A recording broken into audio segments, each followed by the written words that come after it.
Bismillahir-Rahmanir-Rahim. Exposition of the Holy Quran. By Allama G.A Parwez. Sura 14. Ibrahim. Bismillahir-Rahmanir-Rahim. Alif Lam Ra. Kitabun أنزلناه إليك لتخرج الناس من الظلمات إلى النور بإذن ربهم إلى صراط العزيز الحميد. 1. Allah, Alim, and Rahim says, this is a book which we have sent down to you so that you may, in accordance with his directives, bring mankind out of darkness into light towards the path designed by him who is the most powerful and deserving of all hamd. 64. 1. الله الذي له ما في السماوات وما في الأرض وويل للكافرين من عذاب شديد الذين يستحبون الحياة الدنيا على الآخرة ويصدون عن سبيل الله ويبغونها عوجا أولئك في ضلال بعيد. 2-3. Allah is He, in order to accomplish whose program all universe is busy, and for those who defy His laws there is grievous ruin. Those who prefer the life of this world to that of the hereafter and who prevent others from following the path of Allah, making the straight path crooked, have fallen into deep error. وما أرسلنا من رسول إلا بلسان قومه ليبين لهم فيضل الله من يشاء ويهدي من يشاء وهو العزيز الحكيم. 4. We have not sent any Rasul to any people who did not speak their language so that he may explain Allah's message to them clearly. Thereafter, it was left to the people whether they accepted or rejected his message. Allah is the Mighty, the Wise. وَلَقَدْ أَرْسَلْنَا مُوسَى بِآيَاتِنَا أَنْ أَخْرِجْ قَوْمَكَ مِنَ الظُّلُمَاتِ إِلَى النُّورِ وَذَكِّرْهُمْ بِأَيَّامِ اللَّهِ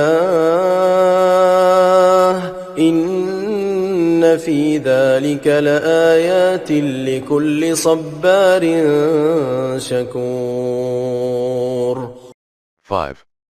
According to this plan, we sent Moses with our directive to bring forth his people from darkness into light and remind them of the days of Allah when his laws prevailed. In this there are signs for those who confront trials steadfastly and are grateful for Allah's bounties. وَإِذْ قَالَ مُوسَى لِقَوْمِهِ اذْكُرُوا نِعْمَةَ اللَّهِ عَلَيْكُمْ إِذْ أَنْجَاكُمْ مِنْ آلِ فِرْعَوْنَ يسومونكم سوء العذاب ويذبحون أبناءكم ويستحيون نساءكم وفي ذلكم بلاء من ربكم عظيم. 6. And Moses said to his people, recall the blessings bestowed upon you by Allah when he rescued you from the grip of the people of the Pharaoh who tortured you in many ways. The worst of which was that they degraded those respected members of the community who had courage and vitality and posed a danger to them while elevating those who were devoid of such qualities.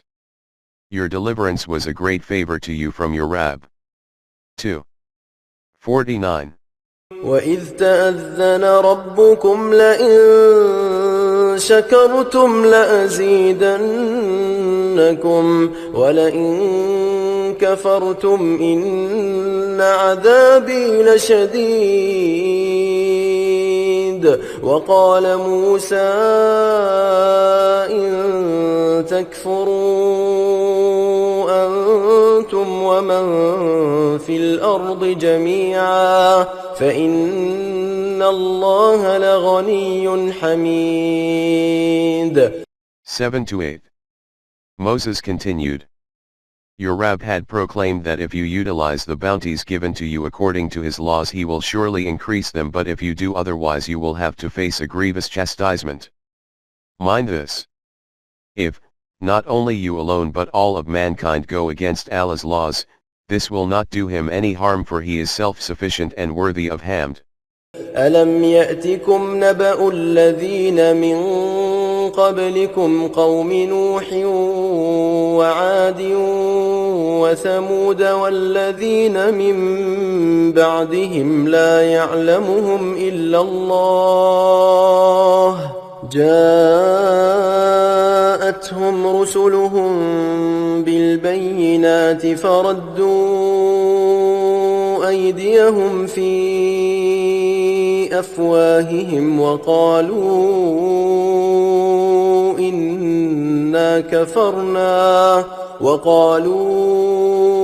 إنا كفرنا بما أرسلتم به وإنا لفي شك مما تدعوننا إليه مريب. 9. O Rasul, ask your people if the stories of those before them have not reached them, the stories of the people of Noah, Ad, Tamid, and a number of others who followed them, whose history is known to none save Allah. Their Rasul came to them with clear directives from Allah, but they did everything to silence them and said, we refuse to believe in what you have brought with you. Indeed, we entertain grave doubts about what you ask us to accept. قالت رسلهم أفي الله شك فاطر السماوات والأرض يدعوكم ليغفر لكم من ذنوبكم ويؤخركم إلى أجل مسمى قالوا إن أنتم إلا بشر مثلنا تريدون أن تصدونا عما كان يعبد آباؤنا فأتونا بسلطان مبين. 10. The Rasul said, do you entertain doubts about that Allah who initiated the creation of the universe? He calls you in order to protect you from the consequences of your wrongdoings and give you respite for a term so that you may have time to make amends. Their people said, you are a mere human being like us. You want to hinder us from worshipping what our fathers worshipped. Show us some miracle if you are truthful in your claim. قالت لهم رسلهم إن نحن إلا بشر مثلكم ولكن الله يمن على من يشاء من عباده وما كان لنا أن نأتيكم بسلطان إلا بإذن الله وعلى الله فليتوكل المؤمنون وما لنا ألا نتوكل على الله وقد هدانا سبلنا ولنصبرن على ما آذيتمونا وعلى الله فليتوكل المتوكلون. 11-12. Their Rasul replied, it is true that we are human beings like you, but this does not mean that we cannot be Rasul. Nubuwwat is a favor from Allah which he bestows according to his law of Mashiyyat on whosoever he chooses. As regards your demand for bringing about a miracle, it is not impossible, but it is not Allah's plan to do so. We will face your opposition with complete trust in Allah. Why should we not do so when he has given us guidance in our affairs? We will bear whatever hardship you will inflict upon us steadfastly. Those who place their trust in Allah, trust Allah alone. وقال الذين كفروا لرسلهم لنخرجنكم من أرضنا أو لتعودن في ملتنا فأوحى إليهم ربهم لنهلكن الظالمين ولنسكننكم الأرض من بعدهم ذلك لمن خاف مقامي وخاف وعيد. 13-14. The opponents said to their Rasul, either we will convert you to our faith or drive you out from our land. Thereupon their Rabb said to them, rest assured, we will certainly destroy these Zalimeen and cause you to take their place. This will be the recompense of those who are apprehensive of the consequences of going against Allah's laws. واستفتحوا وخاب كل جبار عنيد من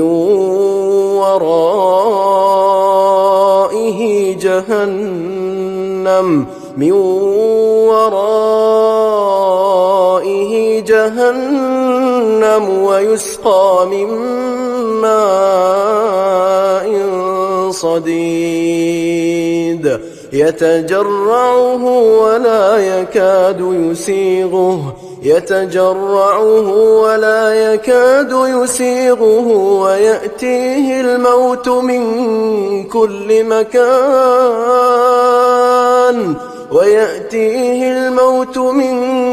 كل مكان وما هو بميت ومن ورائه عذاب غليظ. 15-17. Despite all these arguments, their opponents persisted in their stance. The Rasul thereupon sought Allah's help, with the result that those who had stubbornly resisted Allah's laws were defeated. They had to lead the life of Jahannam, a life of humiliation and disgrace in which means of subsistence are available but hardly contribute to development. He is given for drink, boiling faded water, sipping it little by little and yet hardly able to swallow. Death assails them from all sides but they do not die. 44. 49, 88. 6-7. This happens when sustenance is secured at the cost of freedom and self-respect. This will be the chastisement in this world and the torment of the hereafter will be still more severe. 20. 74, 87. 13. مثل الذين كفروا بربهم أعمالهم كرماد اشتدت به الريح في يوم عاصف لا يقدرون مما كسبوا على شيء ذلك هو الضلال البعيد. 18. This is not confined to a particular people or period of history. The actions of all those who go against Allah's laws are rendered waste like ashes which are blown away by a strong wind on a stormy day. They shall not get anything good for their deeds because it shall be beyond their reach. This is the result of their going astray.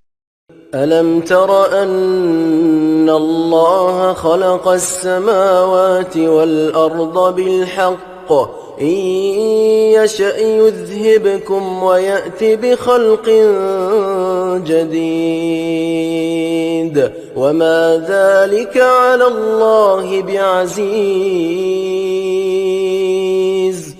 19-20. The system of the universe is a clear proof to show that Allah's plan is to produce positive results. Anything that does not produce such results is eliminated and replaced by another capable of producing constructive result. O Rasul, tell these people that it is not difficult for Allah to replace you by a different set of people if He so desires. 4. 133, 7. 146, 9. 39, 47. 38. وبرزوا لله جميعا فقال الضعفاء للذين استكبروا إنا كنا كنا لكم تبعا فهل أنتم مغنون عنا من عذاب الله من شيء قالوا لو هدانا الله لهديناكم سواء علينا أجزعنا أم صبرنا ما لنا من محيص. 21. This is the period of respite. When the two forces confront each other and your opponents can perceive their destruction approaching them rapidly, the weaker ones will say to their leaders, "We only followed you. Will you then not avert, at least to some degree, the chastisement of Allah?" They will reply, "If we could see any way of escape we would also have shown it to you. We are in the same bewilderment as you. It is the same if we bear it patiently or grow restive. There is no way of escape." 33. 67, 34. 32, 37. 27 to 29, 38. 60, 40. 47.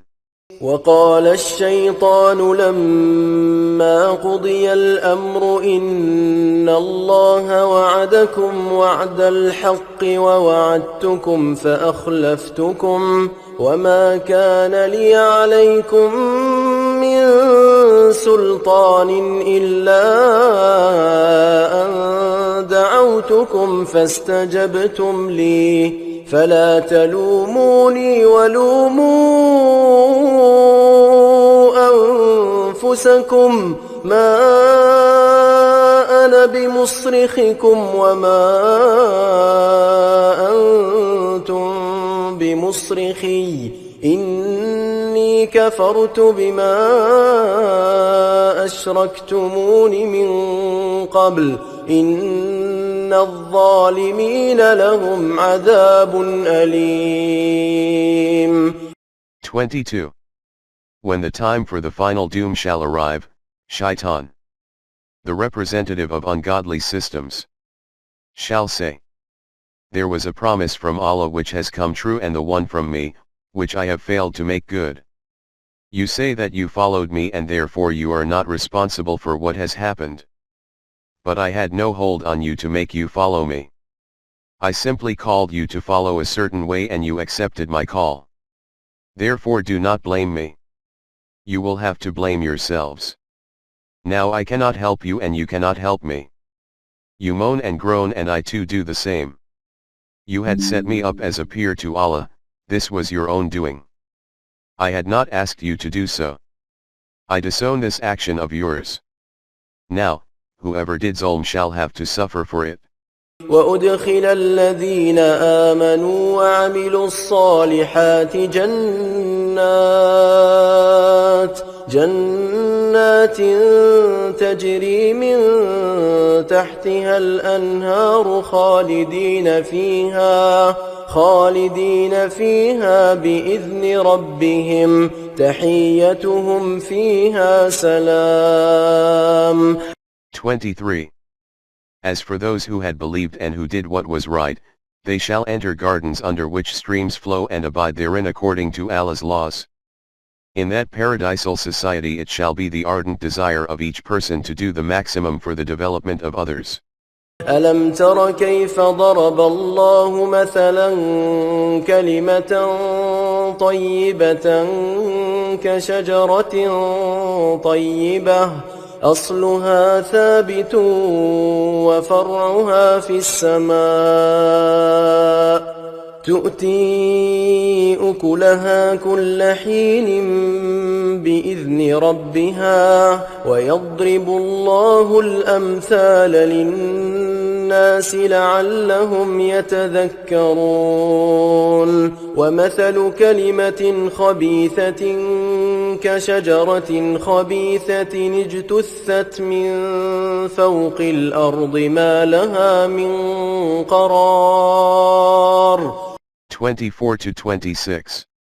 Reference has been made above to two different groups, each with its own ideology, one tayyib, the other kabis.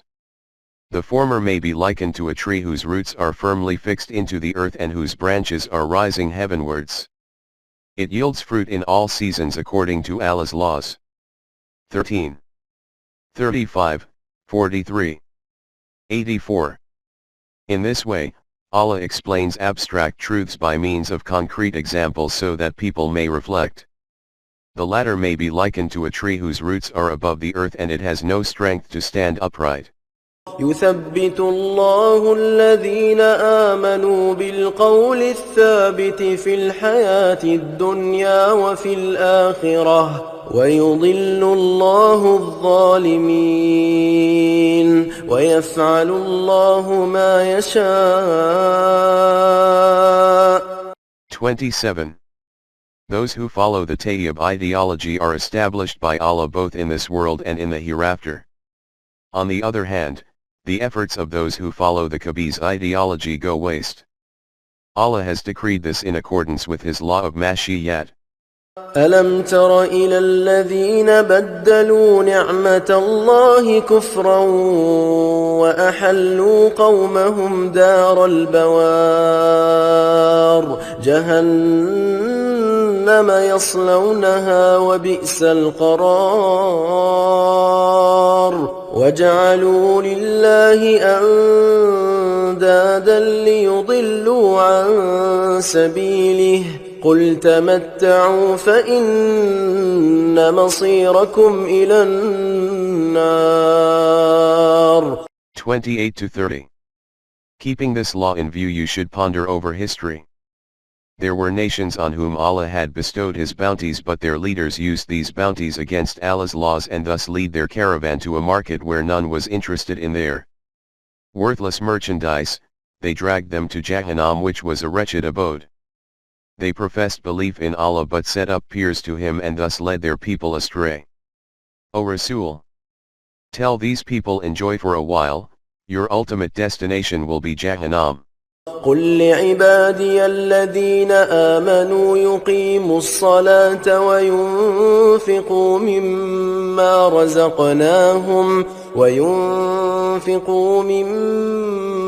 رزقناهم سرا وعلانية من قبل أن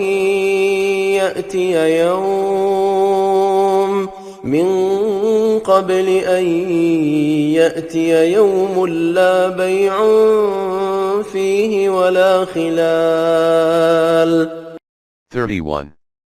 On the other hand, ask these people who believe in the truth of our laws to establish the Nizam Salat and keep open for the use of all whatever means of subsistence we have bestowed on them, secretly or openly, before the day comes when no transaction shall take place nor shall any friendship be of any avail.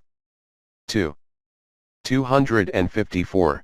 الله الذي خلق السماوات والأرض وأنزل من السماء ماء فأخرج به من الثمرات رزقا لكم وسخر لكم الفلك لتجري في البحر بأمره وسخر لكم الأنهار وسخر لكم الشمس والقمر دائبين وسخر لكم الليل والنهار وآتاكم من كل ما سألتموه وإن تعدوا نعمة الله لا تحصوها إن الإنسان لظلوم كفار. 32-34. In this way that Nizam-e-Rububiyyat shall be established in the human world, the means for which have already been provided by Allah in the outer universe. He has created the heavens and the earth and poured rain from the skies whereby grow fruits for your subsistence. He has subjected to you the ships which sail in the seas according to His laws and also the rivers. Also subjected to you are the sun and the moon which move in their constant courses as well as the day and the night. He has provided you with all that was necessary for your development. In short, Allah's bounties are so numerous that it is not possible to count them. But those who do not follow Allah's laws hide these bounties from others and also seize what others have. وإذ قال إبراهيم رب اجعل هذا البلد آمنا واجنبني وبني أن نعبد الأصنام رب إنهن أضللن كثيرا من الناس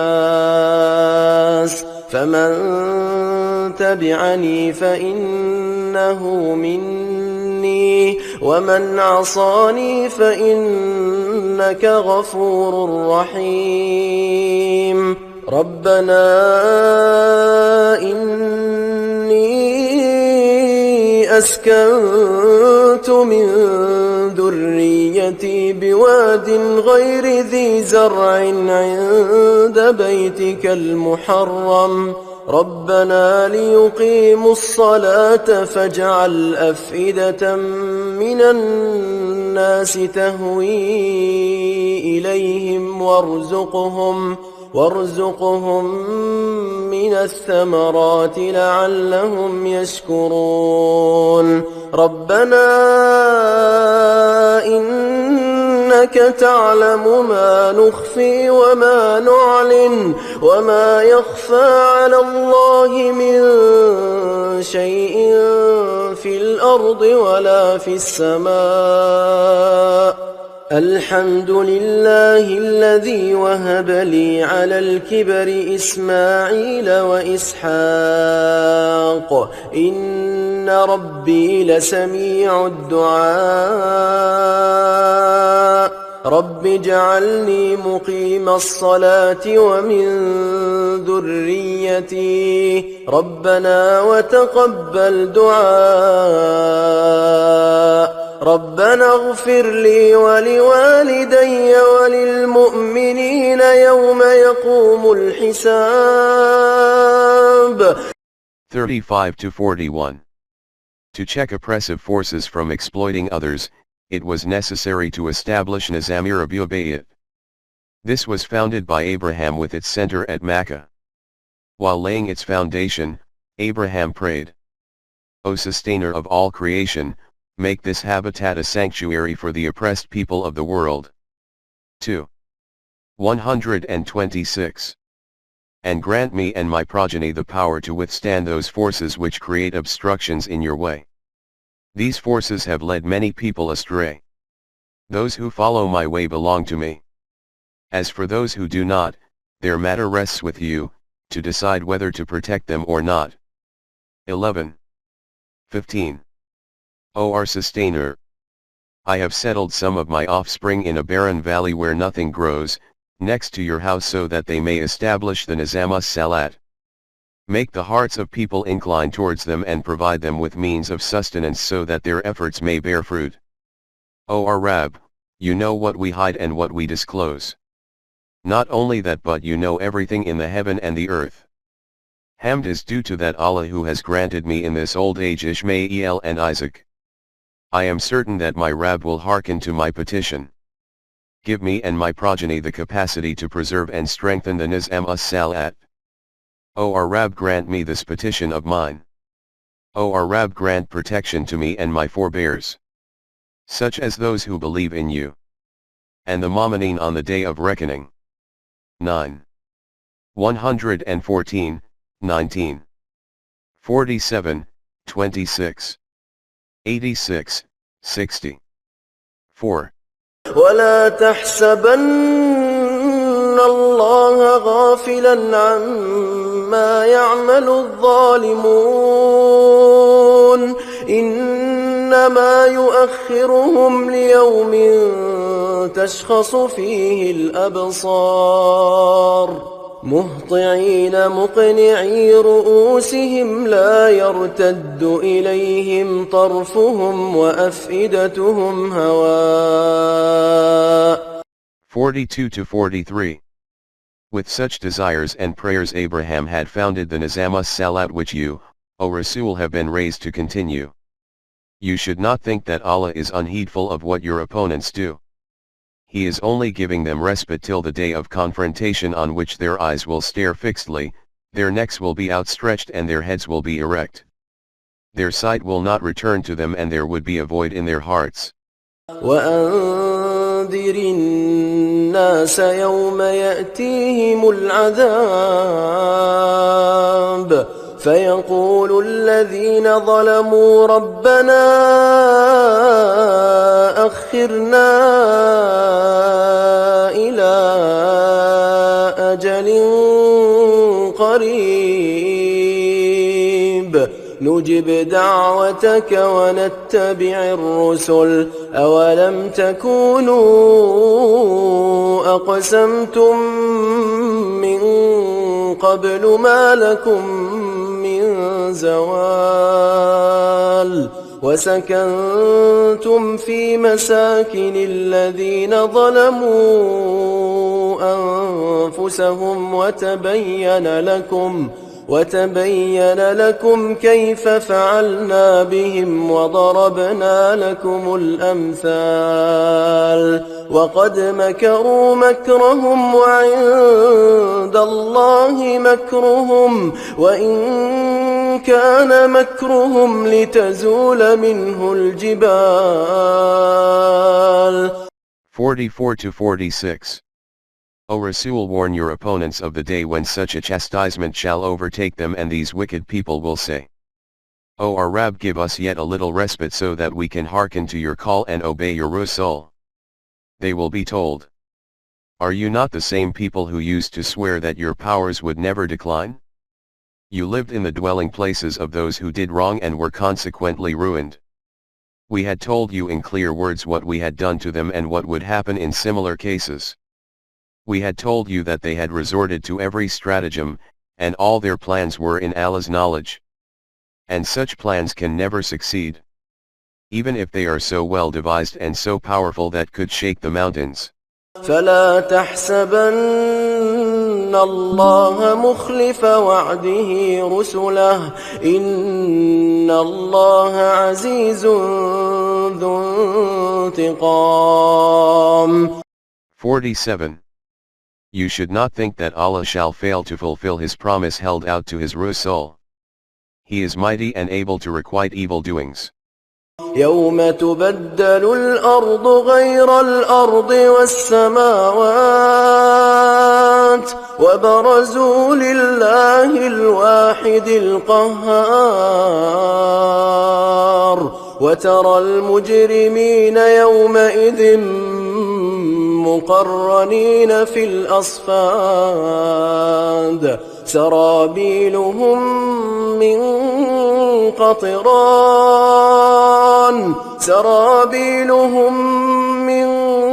قطران وتغشى وجوههم النار ليجزي الله كل نفس ما كسبت إن الله سريع الحساب. 48-51. That day will be a day of complete revolution when this earth will be changed into another earth, and also the heavens. Then people will appear before Allah, the One, Omnipotent. On that day you shall see the wicked bound in chains, their coat of mail melted into pitch and their faces covered with fire. This is how Allah will recompense everyone for what he has worked for. He is swift in reckoning. هذا بلاغ للناس ولينذروا به وليعلموا أنما هو إله واحد وليذكر أولو الألباب. 52. All these events have been narrated so that 1. Humanity may reach its destination. 2. People should know what are the results of evil doings. 3. They should also know that authority in the entire universe belongs to Allah, and 4. Persons of understanding may reflect over them.